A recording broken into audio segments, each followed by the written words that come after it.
Gira a nossa reportagem. Marcos Sadoc está na ponta da linha acompanhando uma operação. Não sei se o nosso ouvinte vai lembrar, mas no ano passado a Polícia Federal apreendeu 700 quilos de cocaína em mangas que estavam ali no porto de Itaguaí para serem transportadas. Na época eles não conseguiram fazer nenhuma prisão porque eles não tinham nenhum mandado expedido, não conseguiram nada em flagrante, mas começaram a investigação. E aí essa operação de hoje é um desdobramento dessas drogas que foram apreendidas em mangas lá no porto de Itaguaí. 2 pessoas presas até agora, né, Sadoc? Bom dia. Isso, Agatha. Bom dia para você, Pinho, Rodolfo, todo mundo que acompanha a primeira edição, quem está de olho na live. Muito movimento aqui na Polícia Federal, viatura chegando nesse momento. É um desdobramento dessa ação. Hoje, esses 2 presos, Rodolfo, são servidores da Receita Federal que já eram investigados. Vamos lembrar rapidinho sobre esse caso da manga. Foram 700 quilos dentro das mangas que seguiriam para a Europa e países da América Latina, mas ela acabou sendo uma ação ilegal pelo Tribunal Regional Federal da 2ª Região por falta de mandados. Então, houve ali, portanto, de acordo com as investigações, uma falta de mandados e, por isso, as prisões foram até anuladas à época, que causou muita polêmica. Fato é que a polícia continuou investigando, Rodolfo, e mesmo assim, com essa anulação, seguiu investigando e chegou até o esquema. O esquema é o seguinte: Receita Federal conseguia, com esses agentes, ali liberar o contrabando, comércio exterior, também levar drogas para outros países. Esse é o escopo da investigação de hoje. São empresários e agentes públicos que fazem parte dessa investigação. Eles estão sendo acusados, então, de organização criminosa, utilizando o porto de Itaguaí, um porto muito importante, e é por isso que eles estão presos hoje. Já há apreensões também consideráveis, dinheiro vivo, joias, relógios, que vão ser encaminhadas e trazidas aqui para a sede da Polícia Federal, que fica na zona portuária da cidade. É uma operação que acontece além do Rio de Janeiro, em outros estados, como Minas Gerais e também Espírito Santo. Os criminosos conseguiam mandar muito dinheiro através dessas cargas, claro, criminosas, crimes contra o comércio exterior, e por isso houve o pedido de 31 milhões de reais desses investigados. Os presos, então, sendo encaminhados ainda para cá. O que a gente percebeu até agora são os mandados de busca e apreensão, porque são muitas viaturas, mas a gente não conseguiu perceber algum preso até agora, até porque a gente tem conseguido acompanhar a chegada deles aqui à PF. É uma investigação também que tem ligação com outras ações hoje da PF pelo Brasil contra o tráfico de drogas internacional, mas aqui no Rio, os próprios servidores da Receita já presos, acusados aí de participação nesse esquema. É o que a gente segue acompanhando aqui direto da sede da PF.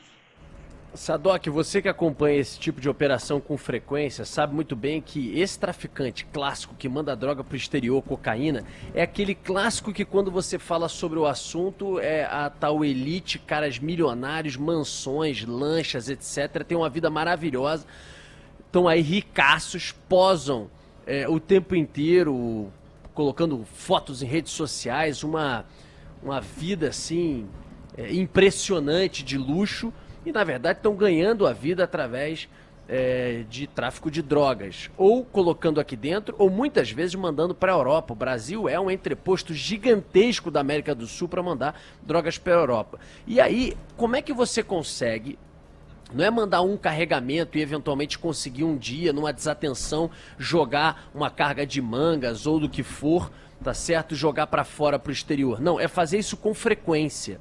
É transformar um porto como o de Itaguaí, como o de Santos, é muito utilizado inclusive também, para você exportar para a Europa drogas e drogas, quilos, toneladas, todas as semanas. Como é que você faz isso se você não tem a anuência, participação, com corrupção, com dinheiro no bolso de agente público? Não tem como, é impossível. Quem trabalha em porto, quem é agente federal sabe disso. Tá aí a investigação da Polícia Federal. Aliás, queria parabenizar os agentes federais, inclusive os da Polícia Civil, que também participaram desde o começo dessa apuração, que não desistiram, mesmo com uma decisão absurda, estapafúrdia do Judiciário Federal, que decidiu anular lá atrás as provas diante de um flagrante que eles tiveram ao entrar no depósito e flagrar cocaína dentro de mangas. Eles estavam lá, intocados, vigilantes, acompanhando numa investigação essa quadrilha. Eles perceberam que eles estavam colocando a cocaína dentro da manga. Quando eles viram, porque eles estavam na tocaia, que isso estava acontecendo, para pegar o flagrante, eles não tinham realmente mandado, porque foi um flagrante, foi na hora do que eles estavam lá. acompanhando e vendo. Eles entraram no galpão e prenderam todo mundo em flagrante. O que fez o judiciário, e a Agatha vai falar o nome do juiz, ou dos juízes que determinaram isso em consenso, né? Pela anulação das provas, porque não havia mandado para aquela prisão ou para aquela busca e apreensão, ignoraram solenemente que era um flagrante, que eles estavam em investigação, que eles receberam informação, que eles viram um crime em andamento, que eles não poderiam ignorar isso e voltar para dentro de um gabinete para pedir um mandado, sei lá, para 24, 48, 2 semanas. O judiciário às vezes demora meses para responder alguma coisa. A droga já estaria na Europa, o crime já teria sido consumado. Eles fizeram o correto, o que eles juraram, inclusive, quando eles entraram nas suas corporações. E aí veio o judiciário para anular algo tão evidente como a apreensão e a ação que eles fizeram no Porto de Itaguaí. Qual é o nome do juiz, Agatha? Bom, foi a primeira turma especializada do Tribunal Regional Federal da 2ª Região. Foi a turma, e aí da turma, só um votou contra, que foi o desembargador federal Antônio Atier. Os outros votaram a favor.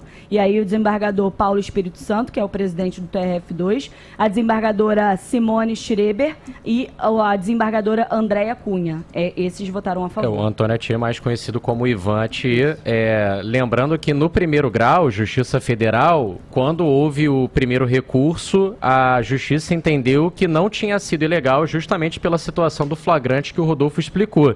Aí caiu no colo da relatora, Simone Schreber, que decidiu que era uma situação ilegal pela falta de mandado e na votação 3-1 para anular essa operação que levou 3 empresários presos em flagrante, os 3 foram soltos posteriormente. Lembrando que depois dessa apreensão em setembro no Porto de Itaguaí, não há nada que ligue até agora uma quadrilha a outra, mas a Polícia Federal também chegou a apreender quase 300 quilos de cocaína, também escondida em uma carga de mangas no Porto de Natal. Então, um modus operandi também bem semelhante, também com destino à Europa, mostrando que tem vários portos, o Rodolfo citou o de Santos, também sendo utilizados nas mais variadas formas de esconder droga para poder enviar essas remessas para a Europa. É impressionante. Como é que pode 3 desembargadores ignorarem o flagrante, tirarem a credibilidade e a confiança na autoridade, que era a Polícia Federal em ação com a Polícia Civil naquela operação da Manga lá atrás no Porto, que tem se desenrolar hoje, dar crédito a traficantes gigantescos de drogas, minha gente. Agora, se fosse negro, pobre, sem advogado, que estava traficando, fica lá na cadeia. 1, 2, 3, 5 anos muitas vezes. Talvez a defensoria representando. Pô, Rodolfo, você está querendo passar a mão na cabeça de quem eventualmente é traficante, de quem às vezes está na boca de fumo com arma? Jamais. Ouça o programa aqui que você vai ver que jamais. Eu só estou dizendo que há uma discrepância.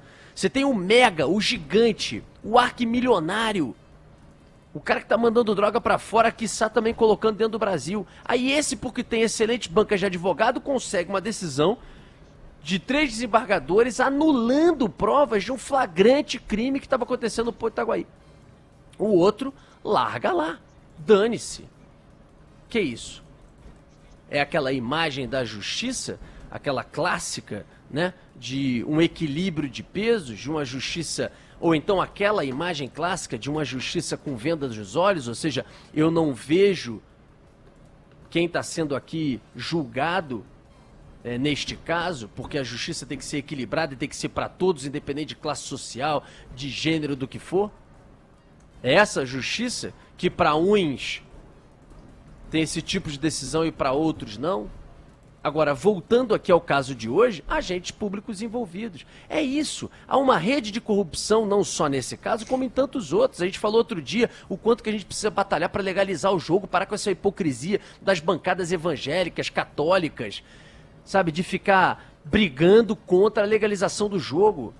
Que tá aí, tá espalhado, o jogo tá em tudo que é lugar, tem bingo em todo lugar, tem jogo do bicho em qualquer lugar, os caras estão ganhando dinheiro.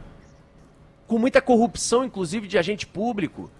Legaliza, gera emprego, arrecada impostos, coloca mais dinheiro para a gente poder investir em segurança, em outros quesitos, em tratamento de pessoas que eventualmente se viciam no jogo, ou até em outros vícios também, como drogas, porque a gente não tem isso fortalecido dentro da rede do SUS.